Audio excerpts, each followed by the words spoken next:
I'm not like just days I suspected. No one really gets over me. Welcome to Getaway, where you find us on one of the most fascinating waterways of the world, where history and beauty ooze from both banks. From our viewpoint here on Scenic Pearl, life simply couldn't be sweeter. This is the shimmering dance floor of the River Moselle. Welcome to the dance. This is the final week of my 18-day journey sailing the waterways of Europe on this simply stunning scenic spaceship. After starting the trip in Bruges on a scenic land extension, we made our way through the Netherlands. No wonder the Dutch are so joyous. Anything after that has to be happiness. And back into Belgium. Antwerp. Already I'm seduced. Before arriving into Germany. We should probably go ahead and try some more. What do you think?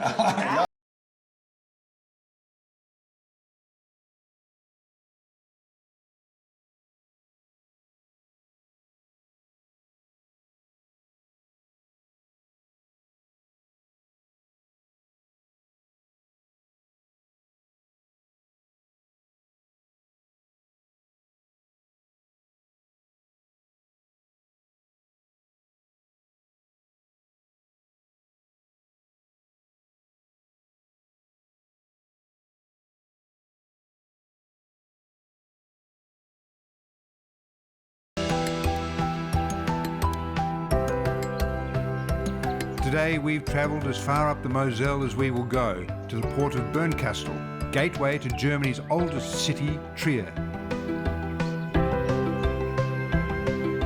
If some master storyteller was to somehow weave a plot around Roman baths, the persecution of witches and the Communist Manifesto, you'd not only think it utterly implausible, you'd likely believe he'd lost his marbles. But once again, this river presents us with yet another wild and bizarre tale of intrigue. Trier was once a powerhouse of the Roman Empire. Enormous amphitheatres, vast Roman baths. This is a city where the past isn't buried. It towers above you. The Roman Empire has been divided into different parts. And in the 3rd century, the area that was controlled here from Trier was beginning in England and ended in northern Africa. Right, so one of the major capitals there. It was, with up to 80,000 people living already at this time. This towering edifice is the Porta Nigra, or Black Gate, part fortress, part showpiece. It's made without a single drop of mortar and has stood here for nearly 2,000 years. If we would clean it, it would be white, and it would be the Porta Blanca.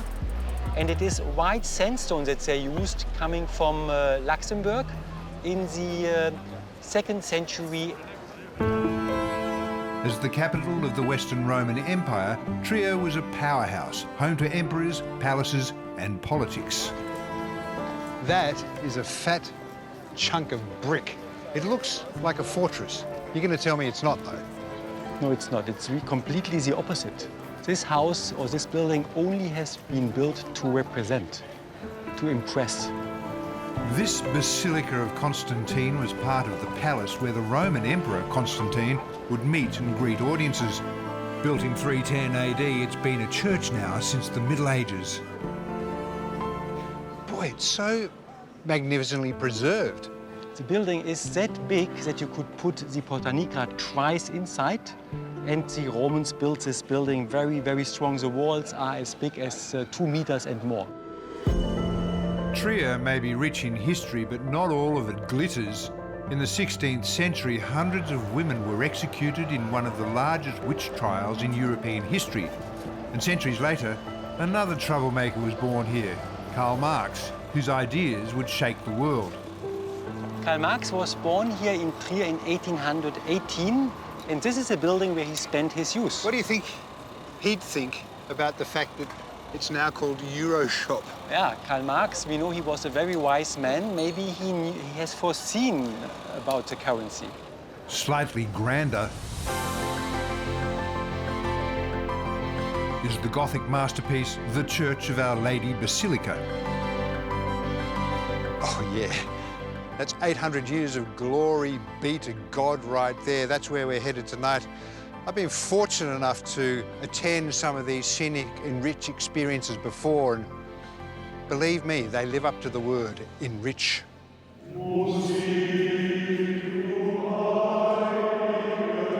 Scenic Enrich experiences are once-in-a-lifetime events that bring to life Europe's rich cultural heritage. Tonight, it's a private classical concert in this World Heritage Cathedral.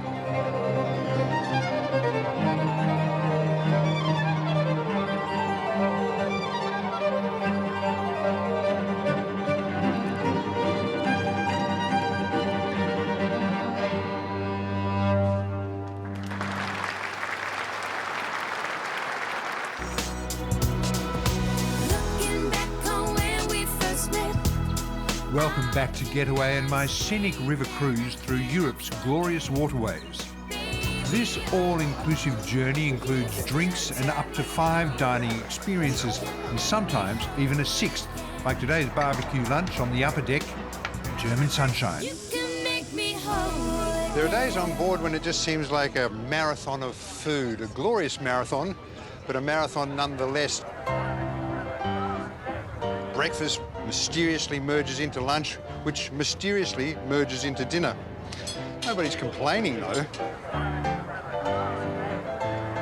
This cruise has the name Romantic Rhine and Moselle, and with so much history, beauty and charming cities, it's hard not to see why. Every day brings a new yet very old European delight, like the village of Limburg. You know, with a history of flame-breathing dragons and fire and black death and endless unrest, you'd be forgiven for giving Limburg a wide berth. But this is a gingerbread house fairyland, sweet as strudel, but with a wonkiness usually associated with too many frosted steins. There's no yelling for attention here, just fairy tale whispers. Listen, they speak volume.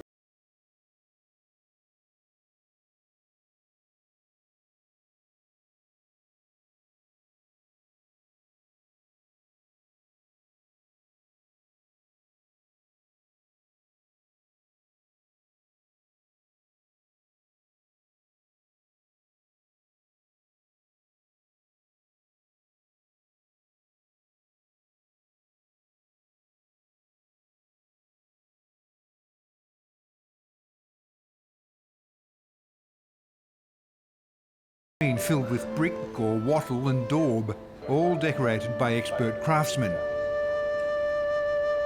That time, the people were very superstitious. And so faces like that was the meaning for them to keep the devil away.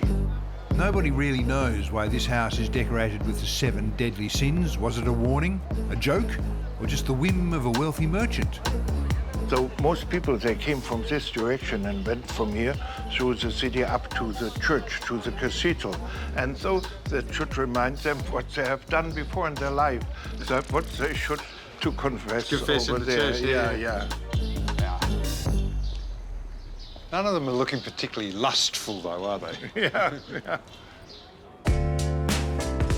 Whether by accident or design, the number 7 also comes into play at the magnificent Limburg Cathedral.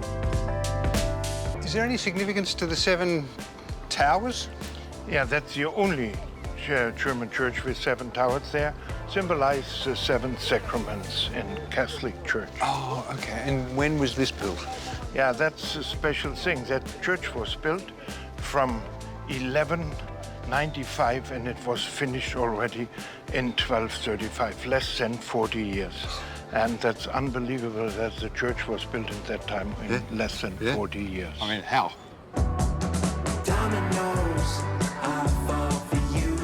Limburg is considered one of the best preserved medieval towns in Germany, looking much the same way today as it did centuries ago when it served as a vital crossroad between Cologne and Frankfurt. They're all wonky, aren't they? But they're narrow. Yeah, that was in the time. They had not a lot of room in the city, you know, and so they built everything very close together. And that was typical in that time, you know. But also, how did they get the goods through here? It was so narrow, they had a measurement over there that you could see how wide the streets in Limburg were. But some of them are even packed it wider. Then they had to reload it over here. Right. And the people who did that, they were called stackers over here. Right. These days, the only sacks that are stacked in the streets of Limburg come in the form of a local delicacy, the Limburg sacker. It's my first time with a sacker. Had no idea what to expect, but it's perfect. Crumbly, sweet, slice of apple in between, made by the same family that has been making these since 1880. These are the 5th generation. And it couldn't be consumed in a more perfect spot. This delightful little city just adds icing to the sacker. Discover the romantic Rhine and Moselle in all-inclusive ultra-luxury with Scenic. Exclusive Scenic Enrich events, Scenic free choice activities, plus all onboard meals and premium drinks are included. Secure your 2026 river cruise with included economy class flights. Getaway viewers can save an additional $300 per person with an exclusive voucher. For more information or to request your voucher, visit scenic.com.au/getaway, call 1300 790 372 or speak to your local travel advisor.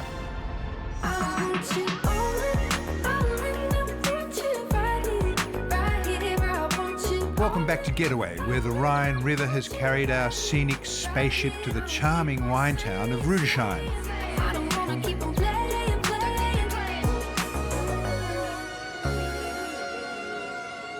This is where the mist rises from the Rhine like Beethoven's Ode to Joy, where the vines reach for the heavens and the air smells like a lunch of schnitzel shared with Marlene Dietrich. And if it wasn't for the clang of the church bells, the birds arguing on the breeze and the occasional tractor chugging towards its purpose, you'd swear all you'd hear was Riesling being poured into a glass.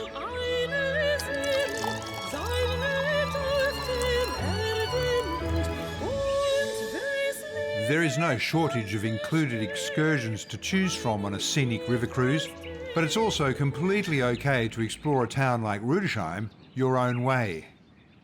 You're under no illusion here you're in wine country, so in case the wowzer surfaces, just remind yourself that Riesling is a necessity to cope with the inevitable version you're bound to hear later of roll out the barrel done Umpapa style.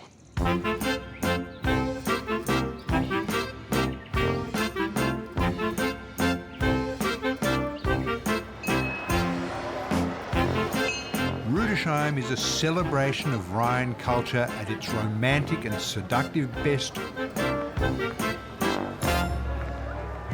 This is Drosselgasse, the heart of Rudesheim.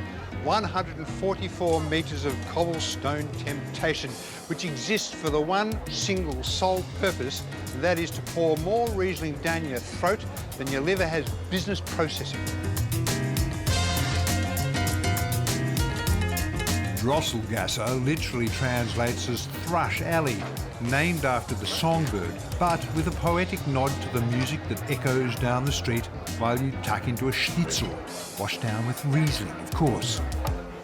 I got my head out the sunroof, I'm blasting our favorite tunes. I only got one thing on my mind. Of course, if you'd prefer a more organised approach, there is a huge variety of scenic free choice excursions to choose from at our next port, Mannheim, be it exploring the wonders of Heidelberg Castle or an exclusive tour and tasting at an award-winning winery. The website of the Fitz Ritter Winery here states that they have a rich history in democratic activity. Established in 1785, it's been in the same family ever since, so I feel it's an obligation of mine to check they're getting it right. My husband and I, that means my husband, I married into the family 55 years ago. I detect a Northeast American accent. Yes, it is. I'm from Massachusetts. Which generation? We are the 8th generation in a straight line. And our son Johann, who's American and German also, he's the 9th generation, and the 10th generation is there, but he just left the 4th grades. He's not drinking wine yet. No, he's not. In the 1830s, wine was heavily taxed in Germany, but champagne was not. When Johannes Fitz learned to make champagne, now called sect, the king of the time was displeased, to say the least. The sign of a sect to see the quality is in the size of the pearls. And you can tell with the very small size of the pearls that this was a long time under pressure. The Fitz family troublemaking gene was passed down to Alice's husband, Conrad. After 20 years of lobbying, he was allowed to plant Chardonnay vines here, and the results speak for themselves. I love that. Yeah, it's a lovely one, yes. Oh, that's very elegant. Yes. The tradition of innovation continues today, with a rosé much loved by younger generations. And this wine, it has received high honors. Let's see if I can give it an honour. Let's... It may be one of the oldest estates in the area, Yes. Perfect. Yeah. but it's anything but old-fashioned, a legacy poured into every glass. Is that okay? That's perfect. Drink it up. Artificial sweetener, knew that it'd be sweeter. Come touch me sweet and low. Welcome back to Getaway, where I'm nearly at the end of an 18-day scenic journey through the waterways of Europe. And today, I've arrived in France. Want you sweet and low. Strasbourg is the kind of city that'll have you sighing, mon Dieu, c'est magnifique, in the first breath. On the banks of the Rhine, bordering Germany, it's been French, it's been German, it's been French, it's been German. In that typical French manner of eventually getting round to things, it's French again. It's a city that delights in a centuries-old identity crisis. The French have a word for it, déjà vu, and that's the very magic of Strasbourg. Ce qui m'importe est d'être près de toi. Why is it called Petite France? So Petite France is named after the hospital, and the hospital was for people suffering from the French disease, Which French disease? syphilis. Syphilis. Yes. That's mad French. Syphilis, you always blame neighbor, basically. So here we are German in the Middle Ages, so it's called the French disease, but the French, they call it the Italian disease. Right. The Polish call it the German disease. Right. In Turkey, they call it the Christian disease. But why is it called Petite France? So because then the district was nicknamed the French district because of the presence of this hospital, and then the French district was later shortened to the Petite France, the Little France. Okay. It just seems quite incongruous to me that we are in France, but this is the palace of the German emperor. Yes, of course. Here we have a German imperial district. In contrast to the rambling and windy alleys of Petite France, the German quarter is all precise lines and planned avenues. In 1871, after the Franco-Prussian War, we become German. And so this area is built in the years following. First the university, 1879 to 1884, and then the palace of the German emperor, and then everything else. It's so different to the other part of town. It is completely different. Though shaped by two nations, Strasbourg today stands not divided, but united. A city where history doesn't choose sides, it tells both sides of the story. And speaking of stories, mine is sadly coming to an end. After a couple of weeks cruising the waterways of Europe, we floated over the border again to Freiburg, gateway to the Black Forest.